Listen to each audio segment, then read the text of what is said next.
On the continent of Calradia, you will often hear tales of the Calradic Empire. It is an empire that had at one point ruled the entire continent, but by the time of Mount and Blade Warband had fallen to ruin. The Calradic Empire's history is unique to the world of Calradia, though it will ring very familiar to those knowledgeable of Western civilization, namely the Roman and Byzantine empires. Today, we will dive into the empire's past to set the stage for Mount and Blade Bannerlord, which takes place 200 years before the first Mount and Blade game. We will look at the history and events leading to the current civil war and the array of soldiers employed in its ranks to give you an idea if the empire is your kind of faction. Let's dive in.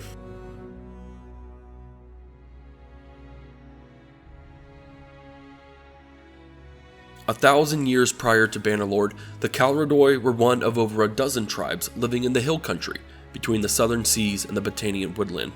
As time progressed, the Calradoi began subjugating their neighboring tribes, forming them into a confederation of city-states that greatly extended their borders. It's unknown how they accomplished this unification, though many theories exist. It is possible that they were simply stronger and more unified, allowing quick and successful military campaigns against their neighbors. Luck is another theory, that where the Calradoi settled allowed the best economical, agricultural, and strategical position for unification. One of the more plausible theories is that the Calradoi were more appealing through both force and diplomacy, and that they had a unique tradition among other tribes. They had no kings. Monarchy had, in its most literal form, been banned following the slaying of the tyrant Kepidos by the hero Exerion, some time before the conquering of the surrounding tribes. What stood in its place was a trifecta of appointed bodies: an assembly of free citizens, a senate comprised in practice of wealthy landowners, and, only when absolutely necessary, an appointed emperor, nothing more than a supreme commander of the army for a short period of time, at least for a while. From their power base in the hills, the Calradoi quickly began to spread well beyond its city-state borders. There's a dramatic shift as the Calradoi Republic becomes what could be called the Calradic Empire. As they expanded, the aforementioned political traditions, always practiced but never written down as official law, began to radically change. What was a militia of an army turned more organized and permanent, staying in the field more years than not. And those appointed emperors? Once only shortly elected commanders, they stopped retiring after their campaigns. The Senate of wealthy landowners moved into the lands conquered by the emperors to set up vast estates. The capital, where the emperor summoned the Senate and the Assembly of Free Citizens, moved around and usually ended up near a major military encampment where the army of veterans could be used in force to quell any opposition by the assembled groups. And so this new style became the norm, the tradition. As a result of this new tradition, succession became a valid part of this governmental equation. Usually, the emperor would nominate an heir, the Senate would ratify his choice, and the people, aka the army, would publicly affirm it. Interestingly enough, an emperor's child was never guaranteed the nomination. Emperors generally looked in three places for an heir: his family, naturally, elders within the Senate, and the upper ranks of the army. This system of nomination and affirmation within these bodies of the empire made the most sense, but it did not always happen so smoothly.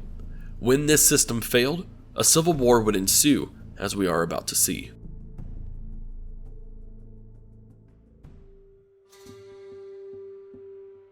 "20 years before the start of Bannerlord, Irenicos became emperor of the Calradic Empire. A zeal for rooting out corrupt and lazy magistrates, and a natural gravitas that allowed him to inspire an entire people with a single speech, made him one of the most popular rulers in their history. He had the gift of being everything to everyone. Rising humbly through the ranks of the military, he had the people's hearts, but he also worked closely with the landowners, leading them to believe that he might restore the full power of the Senate. All was not so glorious about Irenicos, though. Despite praising the ideology of the old Calradic Republic, he married the daughter of a petty king in the east to secure an important trade route.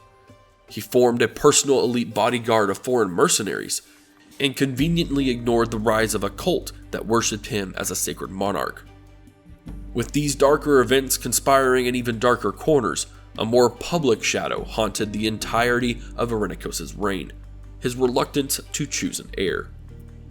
In his apparent narcissism, no doubt he was looking for someone that shared his massive vision for the future of the empire through the might of the emperor. When it came to his family, he had only one child, a daughter, Ira, through Arege, the petty king's daughter.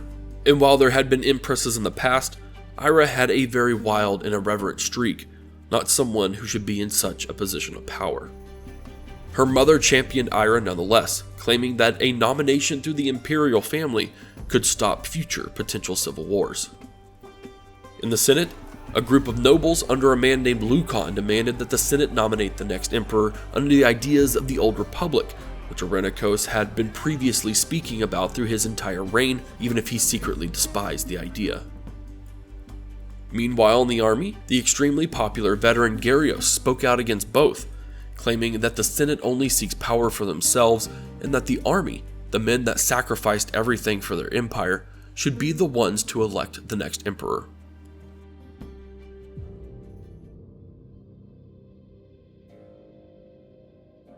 Time was running out. Irenicus was getting older and he needed to make a decision soon. Upon returning to his palace in the southern town of Lycaron, after a victorious campaign on the borders, he went to his chamber alone to nurse a splitting headache. When his guards checked on him a few hours later, they found the emperor dead in a pool of his own blood. Immediately on hearing the news, Lucan gathered the senators and the nobles in the north and proclaimed himself emperor.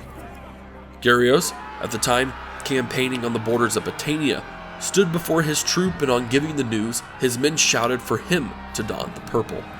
Regea emerged from the palace to see throngs of people gathered before her on hearing the news of the emperor's death. Holding up the dead emperor's blood-soaked robes, she smiled as the crowds cried that she should be empress, that the imperial family should rule from that day on, and that she must avenge her husband's death, although who was to blame was at that point barely a rumor. And thus the united Calradic Empire broke into three separate parts, and is but a few pieces that players of Mount & Blade Bannerlord will see once they enter into the tumultuous continent that is Calradia.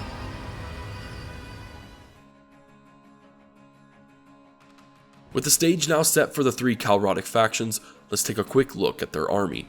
The Calradic Empire excels at combined arms, meaning that while they do have their specialties, they have the most well-rounded unit roster.